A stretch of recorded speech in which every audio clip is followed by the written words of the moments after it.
করেছেন। আমরা আমাদের দলের পক্ষ থেকে আমরা এই নতুন যে আপনার অন্তর্বর্তীকালীন সরকার তার প্রধান প্রফেসর ইউনূস সহ সকল অ্যাডভাইজারদেরকে আমরা উপদেষ্টাদেরকে আমরা ভাই আমি এইভাবে পারবো না। প্রিয় সাংবাদিক বন্ধুগণ, আসসালামু আলাইকুম। অত্যন্ত স্বল্প সময়ের মধ্যে আপনারা এখানে এসে উপস্থিত হয়েছেন, সেই জন্য আপনাদেরকে আন্তরিক ধন্যবাদ জানাচ্ছি।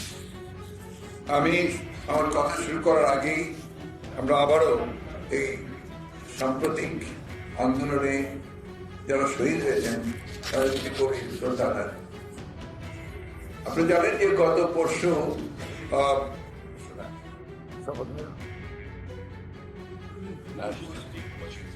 পরশু সন্ধ্যায় আপনার নতুন অন্তর্বর্তীকালীন সরকার শপথ নিয়েছে, গঠন হয়েছে। তারা তাদের কাজ এখন অফিস করেননি, সম্ভবত আজ থেকে তারা শুরু করতে কাজ করছে।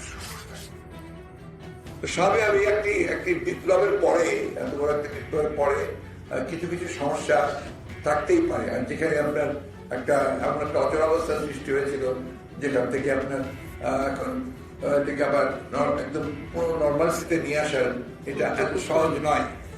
এটা স্বাভাবিকভাবেই ইট টেকস টাইম, এবং সেই কাজগুলো খুব দ্রুততার সঙ্গে সবাই কাজ করার চেষ্টা করছে। আপনারা জানেন সবাই কাজ করছে, এবং আপনার অতি দ্রুত তারা একটা পরিস্থিতি স্বাভাবিক করে নিয়ে আসার জন্য তারা কাজ শুরু করেছেন।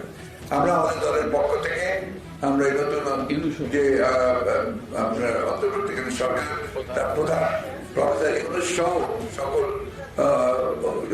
অ্যাডভাইজারদেরকে আমরা উপদেষ্টাদেরকে আমরা ভাই আমি এইভাবে পারবো না।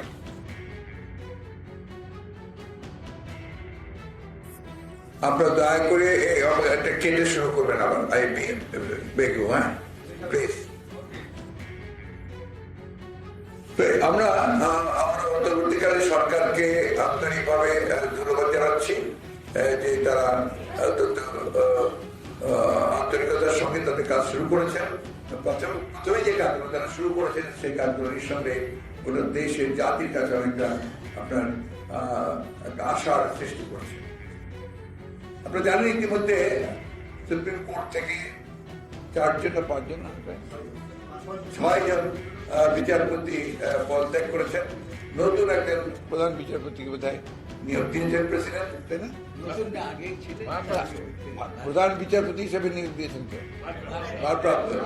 ভারপ্রাপ্ত নিয়োগ দিয়েছেন। এটা আমরা মনে করি যে গণতন্ত্রের জন্য এটাও একটা অত্যন্ত সুখবর। কারণ যে অবস্থা সৃষ্টি হয়েছিল আপনার বিচার বিভাগে, সেটা অনেকাংশে একটা মুক্ত হবে বলে আমরা বিশ্বাস করি। আমরা অত্যন্ত আপনার উদ্বিগ্ন হয়েছি যে দেশে এবং বিদেশে কিছু কিছু গণমাধ্যমে বাংলা